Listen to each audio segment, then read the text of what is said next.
spent 3 hours arranging white orchids along our banister before the doorbell rang at 7:47 p.m. on New Year's Eve. Our first party as homeowners. I wanted everything perfect.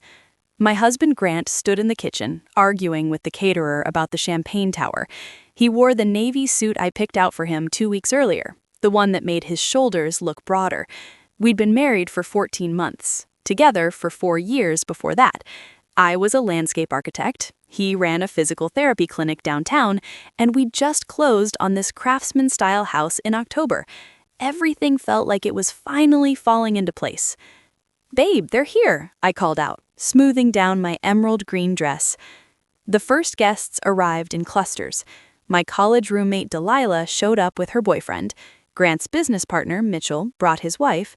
My parents couldn't make it since they were visiting my brother in Colorado, but Grant's mom, Eleanor, came early to help set up the dessert table. By 8:30, our living room hummed with conversation and laughter. Someone turned up the music. The house smelled like vanilla candles and the lavender sachets I'd tucked into every corner. I circulated through the crowd with a tray of champagne flutes, feeling proud. The Edison bulb chandelier I'd installed myself cast warm light across the exposed brick wall. Every detail of this house reflected me.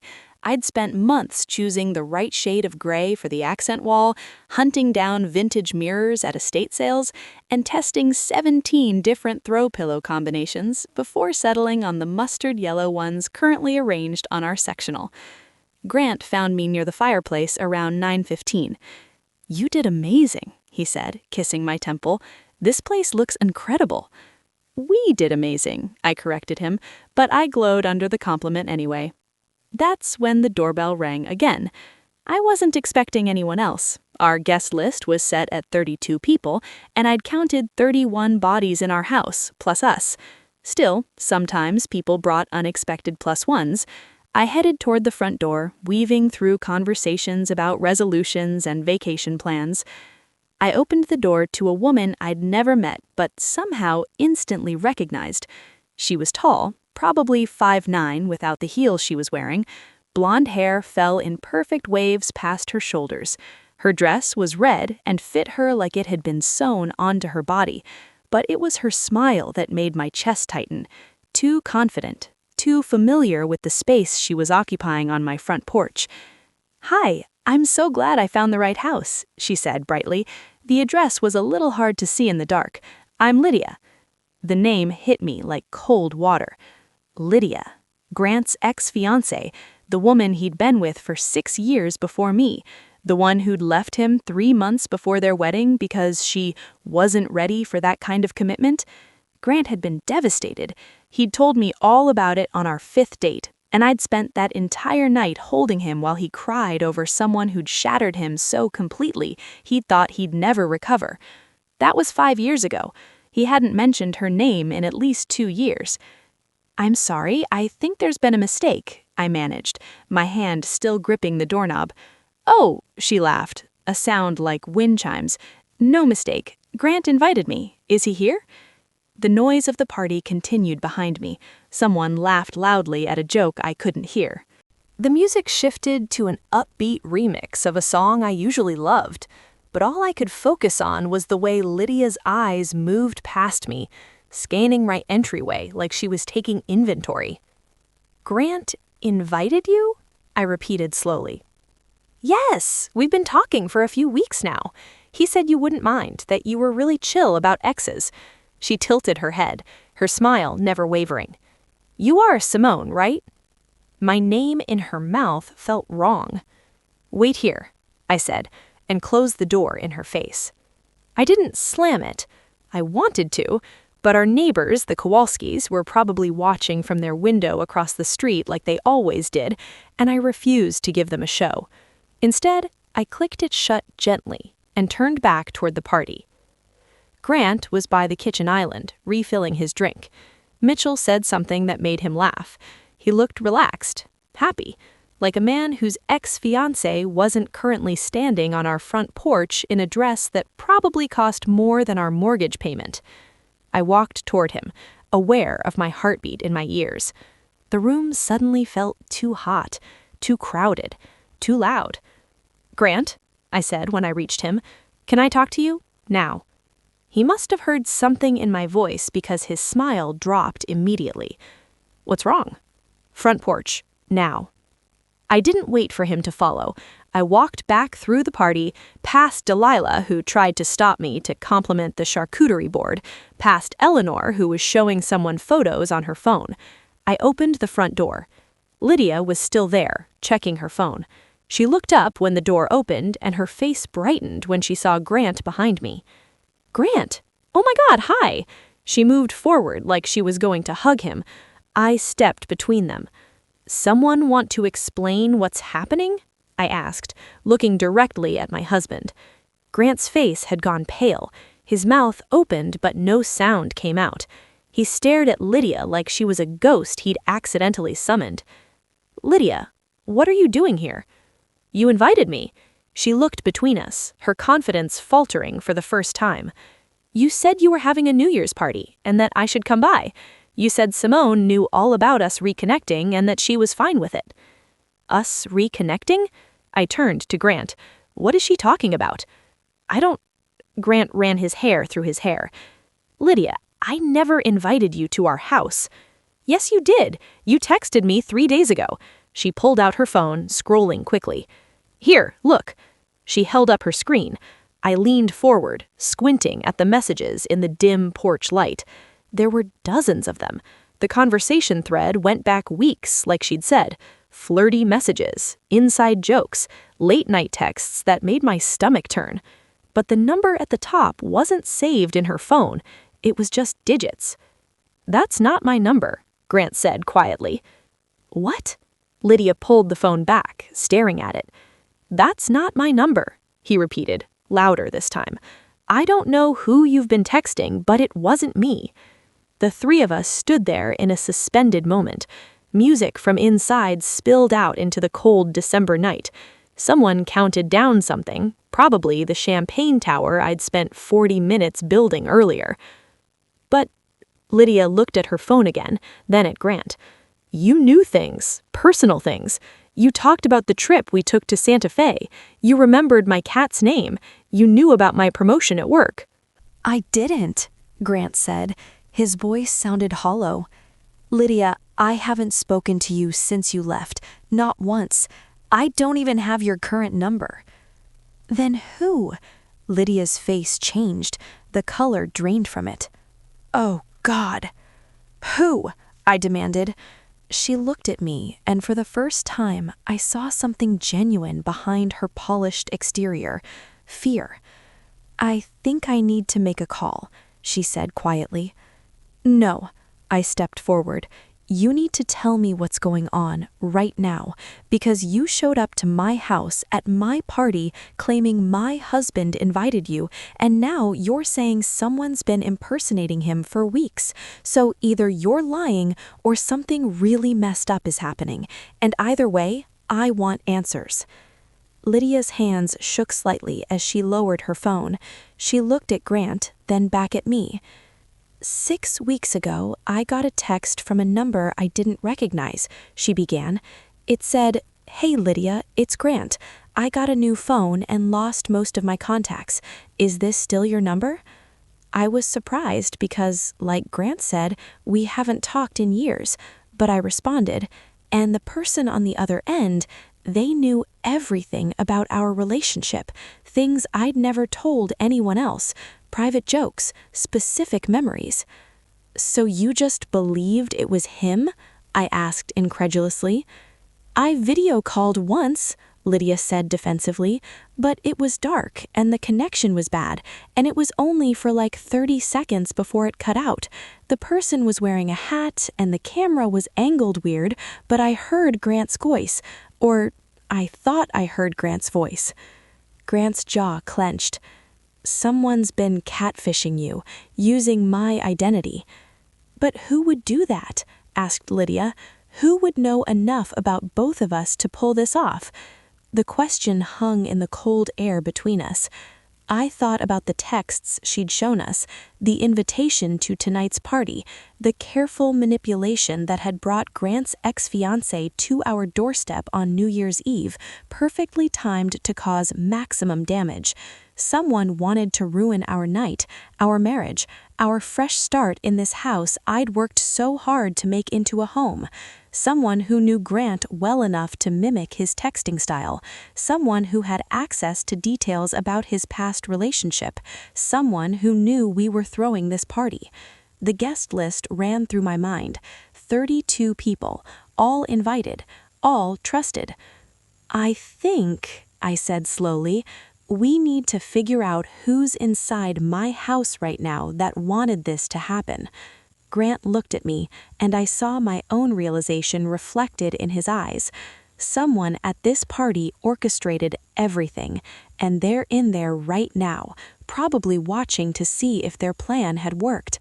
I pulled out my phone and checked the time, 10:23 p.m., an hour and 37 minutes until midnight, until the new year, until the moment when everyone would be counting down together, distracted and emotional and perfect for a confrontation. Both of you come inside, I said firmly, but Lydia, you don't say a word to anyone about why you're really here. As far as anyone knows, you're an old friend of Grant's who happened to be in the neighborhood. Got it? She nodded, still looking shaken. And Grant, I turned to my husband, we're going to smile and play host for the next hour. Then we're going to figure out which one of our guests is twisted enough to do this. He reached for my hand. I let him take it, but I didn't squeeze back. Because as angry as I was at Lydia for showing up, and as confused as I was about the catfishing situation, there was a small, ugly part of my brain asking a question I didn't want to acknowledge. What if Grant was lying? What if he had been texting Lydia and this was all just an elaborate cover story they'd prepared in case I found out?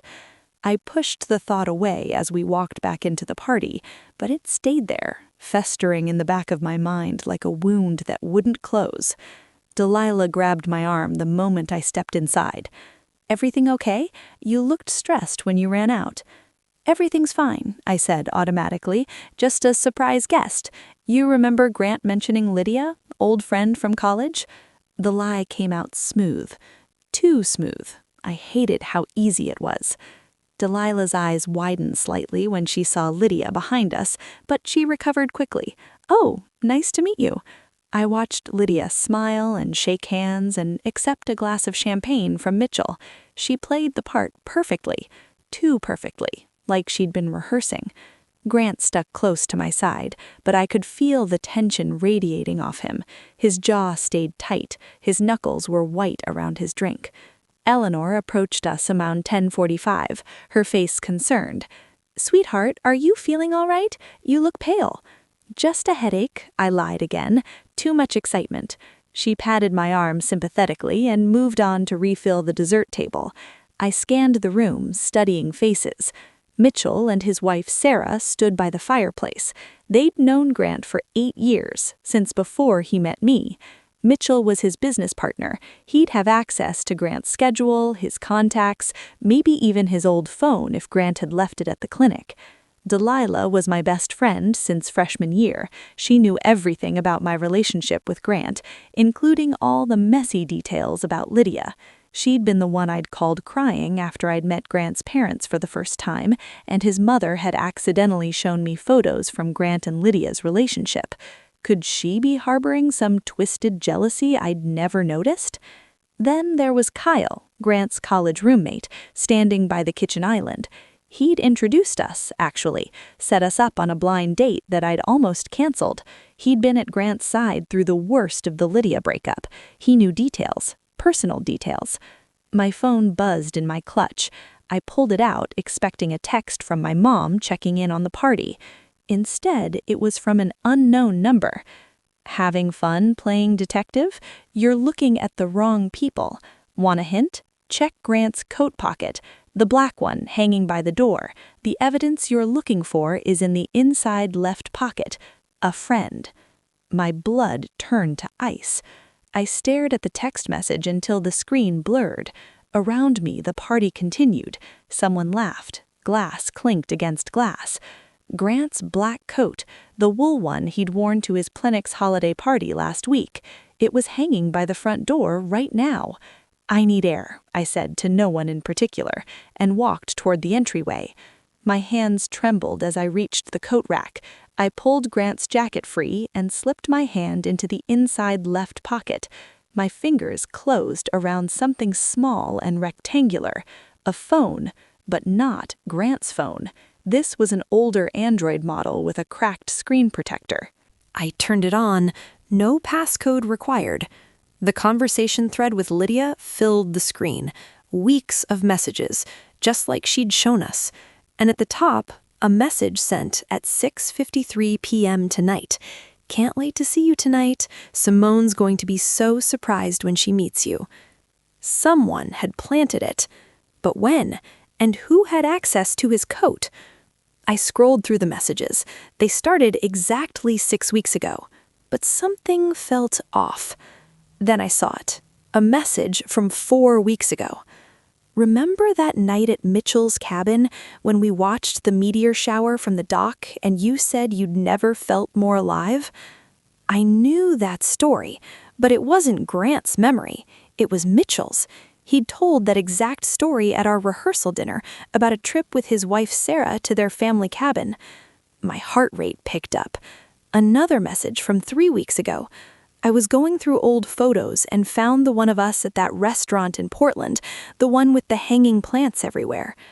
Grant had never been to Portland with Lydia, but Sarah had mentioned that restaurant last month when we'd gone out for drinks.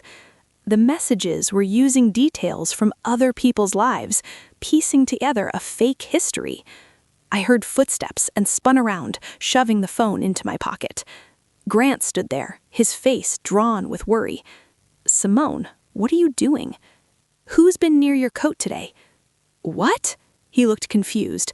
"I left it in the car while I picked up the ice, then brought it inside around 6:30. Why?" "Who was here at 6:30? "Just Mitchell and Sarah. They came early to help set up." His eyes narrowed. "What's going on?" Before I could answer, Lydia appeared from the living room. "I need to show you both something." I went through more of the messages. The person pretending to be Grant made a mistake. She pulled up her phone and showed us a photo. A coffee cup on a wooden table with the caption, "Morning coffee tastes better knowing I'll talk to you later."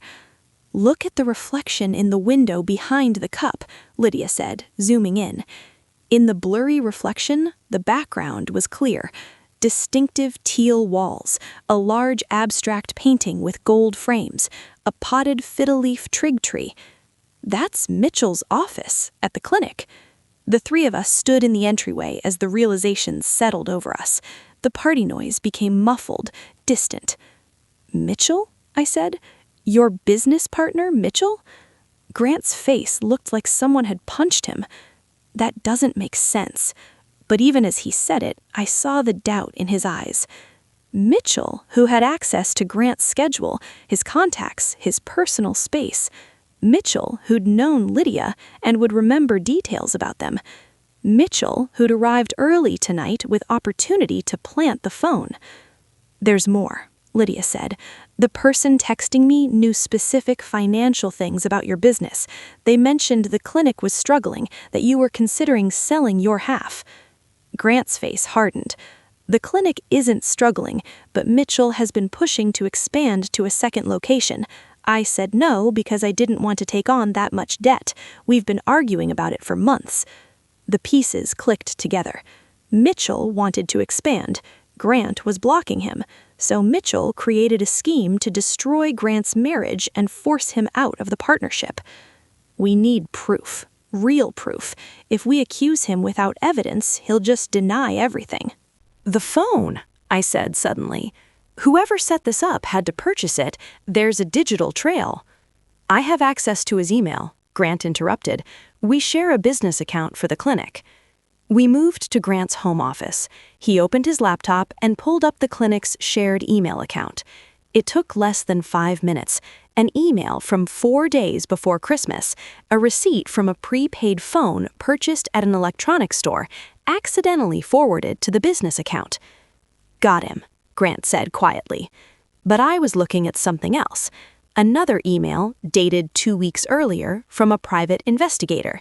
"Per your request, attached is the complete history of Grant Morrison's relationship with Lydia Chen, including photos, timeline, and personal details." "He hired someone to research your past relationship," I said. "That's how he knew everything." "Why?" Lydia asked. "Why drag me into it?" "Because this is more destructive," I said. "A cheating scandal destroys everything.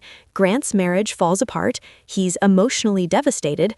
Maybe he sells his half of the clinic. Mitchell gets exactly what he wants." Grant stared at the screen. I trusted him. He was at our wedding. "What time is it?" Lydia asked. I checked my phone. 11:38 p.m. "I have an idea," I said slowly, "but it's going to require all of us committing to something that might get uncomfortable." I smiled, and it wasn't a kind smile. Mitchell wanted a show. Let's give him one. At 11:52 p.m., I stood on a chair in the middle of my living room and clinked a fork against a champagne glass. The room gradually quieted. "Hi, everyone. We're only 8 minutes away from the new year, and I wanted to take a moment." Grant stood next to my chair, his hand resting on my ankle. "This year has been incredible, but tonight something unexpected happened that reminded me how important it is to know who your real friends are." The room had gone completely silent. "Grant's ex-fiancée showed up at our door tonight," I gestured to Lydia. Several people gasped, and at first I was confused. Why would she come here? Why tonight? Mitchell's smile faltered. Sarah looked uncomfortable. But then we found out Lydia was invited by someone pretending to be Grant, someone who went through elaborate lengths to catfish her for weeks, using personal details to convince her that Grant wanted to reconnect. Murmurs rippled through the crowd. At first, we couldn't figure out who would do something so twisted, who would have access to that kind of information, who would have the means and the motive to try to destroy our marriage. I pulled the Android phone from my pocket. Then we found this, a burner phone purchased 4 days before Christmas, and we found it in Grant's coat pocket, a coat that was left accessible when guests arrived early to help set up. Mitchell's face drained of color. We also found the email receipt for this phone, along with a receipt from a private investigator hired to research Grant's relationship history, both sent to the same email address. "This is insane," Mitchell said, too loud. "What are you accusing me of?" "I'm telling you what we found, proof that you orchestrated this entire thing." Sarah grabbed Mitchell's arm. "Mitch, what are they talking about?" "They're lying. Why would I do something like this?" "Friends don't try to destroy each other's marriages to force a business decision. You wanted Grant out of the clinic." You thought if you blew up his personal life, he'd be desperate enough to sell his half. Mitchell's jaw clenched. Then something shifted in his expression. The mask dropped. "You don't understand," he said, his voice harder.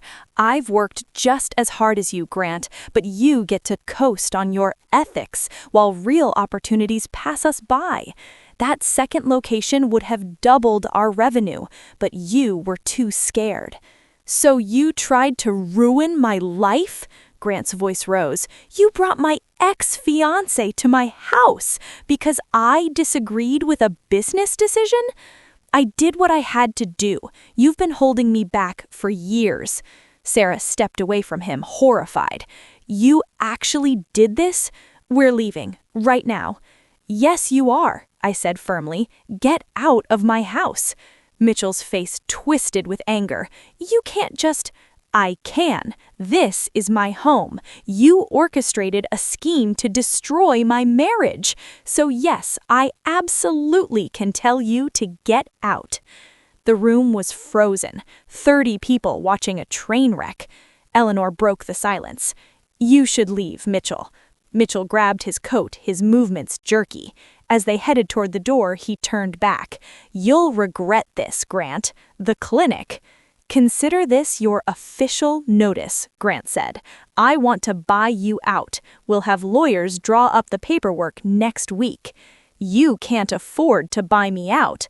"Watch me," Grant said. Mitchell left. Sarah lingered, mouthing, "I'm so sorry," before following him into the cold December night. For 3 long seconds, nobody moved. Then Delilah started clapping, slowly at first, then faster. The whole room erupted in applause and cheers. The party resumed with electric energy. Everyone wanted to talk about what had just happened. I climbed down and Grant pulled me into a tight hug. "I'm sorry," he whispered. "I'm so sorry you had to go through this." "You didn't do anything wrong. Mitchell did this, not you." Lydia approached with her coat. "I should probably go." "Wait," I said. "You helped us figure this out. You didn't have to do that." She smiled sadly. "I was a pawn in someone's game. That made me angry." She glanced at Grant. "I'm glad you found someone good, someone who fights for you." "Thank you," Grant said, "and I'm sorry he dragged you into this." She left quietly. I checked my phone. 11:58 p.m. The countdown started at 30 seconds. Grant and I stood in the center, his arm around my waist. 10, 9, 8. "Some New Year's party," Grant murmured. 7, 6, 5. "Best one I've ever been to," I replied. 4, 3, 2, 1. "Happy New Year!" The room exploded in cheers. Confetti cannons went off. Grant kissed me as fireworks lit up the windows. "New year, new start," he said. "New year, no Mitchell," I corrected, and he laughed. The party continued until almost 3 a.m. People filtered out slowly, each stopping to hug us.